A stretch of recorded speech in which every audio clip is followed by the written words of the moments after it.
He went undercover in his own diner. But when he spotted a young waitress working with a broken hand, the truth he uncovered left him speechless. What happened next will change the way you see kindness, struggle, and sacrifice. In the small town of Maplewood, a popular 24-hour diner named Harper's Grill stood at the corner of Main Street. Known for its home-style pancakes and endless coffee refills, the diner had regulars from all walks of life. Few knew that the owner, Daniel Harper, was a wealthy businessman who rarely showed up in person. He often relied on his managers to run things. But lately, he had received whispers of staff being unhappy, overworked and underpaid. Determined to see the truth for himself, Daniel decided to go undercover as a busboy. He trimmed his beard, wore thrift store clothes, and put on an old baseball cap. On a chilly Monday morning, he walked into his own diner, ready to see the place from a different perspective. Daniel was quickly trained by the manager, who didn't recognize him at all. His first job was to clear tables and carry trays. As he worked, he quietly observed the staff. One person immediately caught his attention, a young waitress named Emily Carter. She had a warm smile for every customer, moved quickly between tables, and remembered complicated orders without writing them down. But something about her seemed off. Her right hand was wrapped in a bandage, stiff and clearly in pain. Yet she carried trays with her left hand, balancing them impressively. Daniel's heart sank. Why was she working with an injury? Why hadn't anyone noticed? During the lunch rush, Daniel watched Emily carefully. She never once complained. A customer accidentally spilled hot coffee on her arm, and instead of getting upset, Emily apologized to them and brought fresh napkins. Daniel noticed how the manager barely helped her, barking orders instead. When Emily reached to wipe a counter, she winced in pain, her bandaged hand trembling. Still, she forced a smile and whispered, "It's okay, just a little sore." Daniel, pretending to be just a busboy, offered to help her carry plates. She gave him a grateful smile, but he could see exhaustion in her eyes. After the shift, Daniel sat with Emily during her short break. He asked casually, "Why don't you take a few days off to rest your hand?" Emily shook her head quickly, fear flashing across her face. "I can't," she said softly. "If I miss work, I won't be able to pay rent. My landlord doesn't wait." She explained that she lived in a small apartment with her younger brother, Ryan, who was only 12. Their parents had passed away years ago, and Emily had been raising him alone ever since. Her broken hand came from a second job at a warehouse, where she slipped while lifting heavy boxes. She couldn't afford to quit either job. Daniel felt a lump in his throat.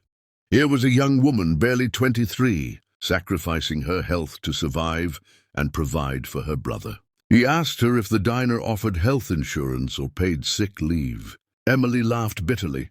"Health insurance, not here. They said it's too expensive. I'm lucky they even give me extra shifts." Daniel clenched his fists under the table. This was his diner, his responsibility. And yet, his own policies had failed people like Emily. She didn't recognize him, but her story opened his eyes to a truth he had ignored for too long. The next morning, Daniel arrived early again, determined to learn more. He overheard other staff whispering about Emily. "She's crazy," one cook muttered, "working with that busted hand." Another added, "If she leaves, who's going to cover the evening shift? We're already short-staffed." Daniel noticed that despite their harsh words, Emily's co-workers depended heavily on her. She was the glue holding the diner together. Even though management never praised her, watching her limp slightly on her way to refill coffee cups, Daniel realized just how much pain she was hiding. That evening, Daniel followed Emily discreetly after her shift. She boarded a local bus, carrying a small grocery bag. She walked into an old, run-down apartment building. Through a cracked door, Daniel saw Ryan waiting inside with his school books spread out on the table. Emily immediately hugged him, setting food on the counter. She encouraged him to study hard, joking that he'd be the family's future doctor. Daniel's chest tightened. He realized Emily's world revolved around giving her brother a better life. She wasn't just a waitress with a broken hand. She was a sister, a provider, a fighter. The following day, Daniel couldn't keep his emotions hidden anymore. When the manager criticized Emily for being too slow, Daniel stepped in, pretending to defend her as just a busboy. The manager snapped back, "If she can't handle it, she should quit." That was the breaking point. Daniel finally pulled off his disguise. He took off his cap and said firmly, "I'm not just a busboy. I'm Daniel Harper.